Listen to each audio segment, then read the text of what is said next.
बिस्मिल्लाहिर्रहमानिर्रहीम। खातिन हज़रात, अख्तर अब्बास का सलाम पहुँचे। संस्कृत एक बहुत पुरानी ज़ुबान है, सैकड़ों साल पुरानी। उसमें एक शायर थे भर्तृहरि। उनका एक श्लोक मैंने पिछले दिनों पढ़ा, क्या खूबसूरत श्लोक था। वो कहते हैं कि खैरात करके भूल जाना, घर आए मेहमान की इज़्ज़त करना, दौलत पाकर तकब्बुर न करना, किसी बुरे का ज़िक्र करते हुए उसकी बुराई इख्तियार न कर लेना और अपनी अच्छाई को छुपा लेना, और महफ़िल में दूसरे का ज़िक्र करते हुए उसकी अच्छाई का ज़िक्र करना। क्या कमाल बातें हैं। फिर वो अगली बात ये कहते हैं कि ये जो कमाल बातें हैं ये किस्मत वालों को आती हैं, क्योंकि ये ऐसा है जैसे आप तेज़ धार किसी चीज़ पे चलो। पर आखिरी जो श्लोक का हिस्सा है वो ये है कि ये जो खूबसूरती है या ये जो कमाल है ये सिर्फ़ नेक लोगों को हासिल होता है, और खुदा जाने उनको कहाँ से हासिल होता है। हरी साहब को तो ये इल्म नहीं हो सका कि कहाँ से हासिल होता है, लेकिन बहुत बरसों के बाद जब ज़मीन पे अल्लाह ने अपने आखिरी रसूल को उतारा तो उन्हें फिर सारी बातें बताईं, और उन्हें एक एक चीज़ ना सिर्फ दिखाई बल्कि अपने कलाम तक उनसे पहुँचाई भी। हज़रत अनस बिन मालिक एक बड़े ही प्यारे सहाबी थे। उन्होंने रिवायत की कि मुझसे हज़रत मोहम्मद सल्लल्लाहु अलैहि वसल्लम ने ख़ुद बताया कि जब मुझे मिराज पे ले जाया गया तो मुझे ऐसे लोग भी दिखाए गए कि जिनके जो नाखून थे ये तांबे के थे, और वो एक दूसरे के चेहरे नोच रहे थे और उनको खून से लथपथ किया हुआ था। तो मैंने पूछा कि ये कौन लोग हैं, तो मुझे बताया गया कि ये वो लोग हैं जो एक दूसरे का गोश्त खाया करते थे। खातिन हज़रात, ये सुनना भी बड़ी अजीब कराहत सी होती है। आप सोचें कि ख़ुद गोश्त खाना एक दूसरे का, ये कैसा है। जब हम 7वीं या 8वीं में थे तो हमारी किताब के सिलेबस में एक सूरा होती थी, सूरा हुजरात।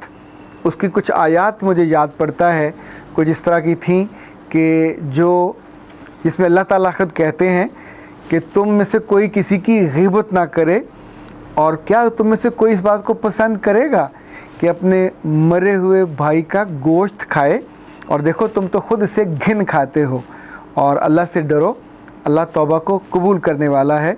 ये मेरे रब की आयत थी। इनफैक्ट जब इंसान किसी एक बात को पकड़ ले और उसको समझ ले तो यकीन मानिए उसकी ज़िंदगी बड़ी आसान हो जाती है। मुझे चूँकि जगह जगह जाना होता है, रंग रंग के लोगों से मिलना होता है, और इनसे बहुत से लोग हैं जिनसे मिलके बहुत अच्छा लगता है।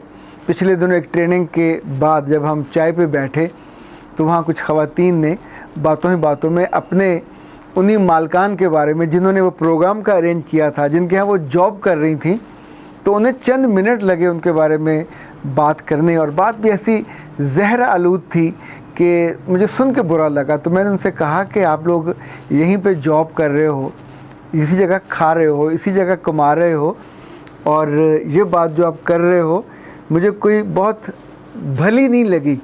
तो उस खातून ने कहा मैं तो सच्ची बात कर रही हूँ, और सच्ची बात कहने में क्या डर। तब मुझे याद आया कि ये जो ग़ीबत नाम की एक चीज़ है, ये भी अगर आप गौर करें तो वही सच्ची बात कहने का ज़ोम होता है कि मैं तो बहुत सच्ची बात कर रही हूँ या कर रहा हूँ। अगर आपने कभी वो याद हो हज़रत अबू हुरैरा की हदीस कि जिसमें उन्होंने फरमाया था कि अल्लाह के रसूल ने पूछा क्या तुम जानते हो ग़ीबत क्या होती है, तो सहाबा ने कहा या रसूलल्लाह हम नहीं जानते, अल्लाह और उसका रसूल बेहतर जानता। अच्छा, ये उस ज़माने का एक मोहब्बत का अंदाज़ था, और जो समझें कि ज़्यादा इल्म लेने का अंदाज़ था कि कभी आगे से जवाब नहीं देते थे, बल्कि ये कहते थे कि अल्लाह और उसका रसूल बेहतर जानता है। तो अल्लाह के रसूल ने कहा कि ग़ीबत यह है कि तुम अपने भाई का ज़िक्र इस तरीके से करो जिसे वो नापसंद करे, यानी तुम अगर उसके सामने करो तो उसे नापसंद हो। फिर आपसे कहा गया कि या रसूल अगर वो बात उसमें पाई जाती हो, तो कहा फिर ही तो ग़ीबत है। अगर तुम्हारी कही हुई बात उसमें पाई ना जाती हो तो फिर तुमने ग़ीबत के साथ साथ उस पर बहतान भी लगाया। ये सही मुस्लिम की बात है। खातिन हज़रात, हम में से बहुत से लोग जो अच्छी खासी तालीम पाई होती है, अच्छी खासी डिग्री ली होती है, उस नौकरी पे भी होते हैं, लेकिन बुनियादी चीज़ों को اور بنیادی ایتھکس کو بھولے رہتے ہیں، اور ان کی وجہ سے جس جگہ جس گروپ میں وہ کام کر رہے ہوں، جس ادارے میں وہ کام کر رہے ہوں، وہاں ہمیشہ فساد پھیلا رہتا ہے۔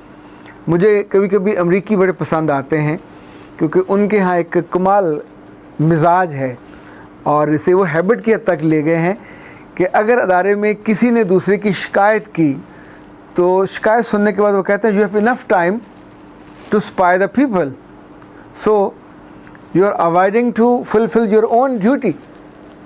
جو تمہارا اصل کام ہے تم وہ نہیں کر رہے، تم لوگوں کی اسپائنگ کر رہے ہو، جاسوسی کر رہے ہو، تو بہتر ہے تم جا کے یہی کام کرو، تو ہماری طرف سے تمہیں معذرت اور اسے کام سے نکال دیا جاتا ہے۔ اس ایک میسج سے وہ اپنے باقی لوگوں کو اس پوری حرکت سے بچا لیتے ہیں جو اداروں کو، گھروں کو اور سسٹم کو برباد کر دیتی ہے۔ ہمارے سب سے جو معمولی بات سمجھی جاتی ہے وہ یہی ہے، جہاں 3 بیٹھیں گے وہاں کسی چوتھے کا ذکر ہو رہا ہوگا، اور وہ اتنی ہی غیبت اس میں کی جا رہی ہوگی، جو باتیں سم ٹائم اس میں ہوتی ہیں وہ تو تذکرہ کریں گے، سم ٹائم جو نہیں ہوتی وہ بھی تذکرہ کر دیا جاتا ہے۔